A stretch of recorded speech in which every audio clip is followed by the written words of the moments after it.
Thank you so much, Iowa.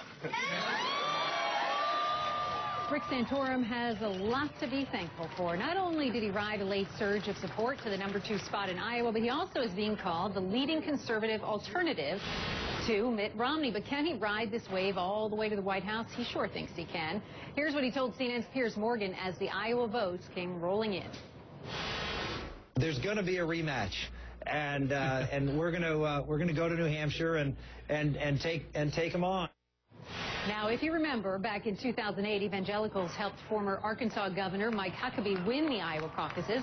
Many thought he had the staying power, but he fell short of securing the nomination. So, what went wrong, and can Rick Santorum learn a thing or two from Huckabee's 2008 run for the White House? Joining us now is Huckabee's former campaign manager, Chip Saltzman.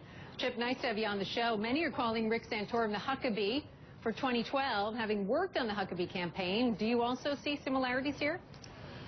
Well, certainly what he did in Iowa was amazing, and he should be commended to it now. But Mike Huckabee in 2000 organized a lot further along down the line than I think Rick Santorum is. Remember, we went on to win 8 more states and coming in second to John McCain. But look, what Iowa did for Rick Santorum was put him on the game. It put him on the path. Now, the path is long and windy and uphill, but at least he's on the path. And he's got a shot. It's going to be tough.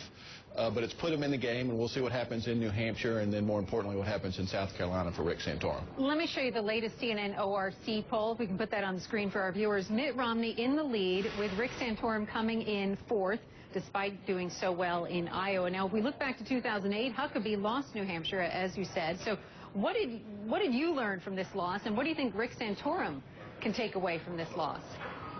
Well, I think a couple of things. One, he is competing in New Hampshire. He's there. It looks like he's going to be there through Tuesday.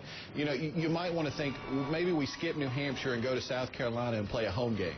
And then he can win in South Carolina. But he's made the decision to fight it through New Hampshire. I think if he comes in 4th like he is now, it's going to take a little shine off the penny, and then he's going to have to go to South Carolina and win it. Now, there's lots of other people in this game. There's a lot of time between now and then, but he's got a lot to do. But I think South Carolina ultimately is going to be his Alamo, just like Governor Perry's down there, too. And so he's probably not going to win New Hampshire. We know that. Then he's going to have to go to South Carolina and put a W on the board. Yeah, a lot of folks are certainly focusing on South Carolina. As you mentioned, Rick Perry's already there. But back in 2008, I wanted you to take a look at this. Mike Huckabee, as you know, took 2nd place in South Carolina, losing to John McCain, who won the Republican nomination. So if you could do it again, what would you have done differently in South Carolina, and what do you think Rick Santorum should be doing there right now? Well, I wish we would have raised a lot more money. And then what we did is we went straight to New Hampshire, just like Rick Santorum. Then we went to Michigan, where we thought we could put a knockout blow on Mitt Romney. And we took time and resources away from South Carolina. Plus, we still had Fred Thompson in the race, who took away from some of the conservative vote from Mike Huckabee. Rick Santorum's got kind of the same setup going on. Even though he's got Newt Gingrich out there banging on Mitt Romney for him, he's got Governor Perry sitting in South Carolina, which will take conservative votes away from him in South Carolina. So perhaps, and Rick Santorum's got a great team. His campaign manager, Mike Biondo's from New Hampshire. He knows it just as well as anybody. I think I would take the time, effort, and resources and move it to South Carolina, because at the end of the day, he has to win South Carolina if he's going to have any chance to win the nomination. Yeah, and I'm glad you mentioned money, because in just the day after Iowa, Rick Santorum, his campaign says that they raised more than $1 million. So will this all come down to money?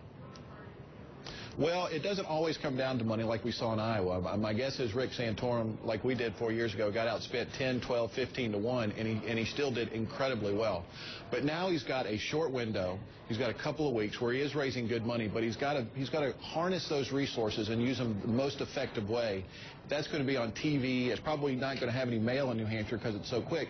But right now, he can kind of focus those resources in South Carolina, and that's what I would be doing if I was running his campaign right now. Do you think at this point it's a smart play for Rick Santorum to be going after Mitt Romney? Well, if he wants to get it down to a one-on-one match, that's his only play. I mean, he's going to have to say, I'm the alternative to Mitt Romney, and this is why. And that's going to be his pitch for the next 4 or 5 days in New Hampshire and then in South Carolina. If he wants to be the nominee, that's the only way he can do it, is go after Mitt Romney. And before we let you go, if you were managing Rick Santorum today, what would you tell him your main point to stop him from fizzling out? Well, the most important thing is for him to be himself and speak from the heart, and I think we saw him do that in Iowa so effectively.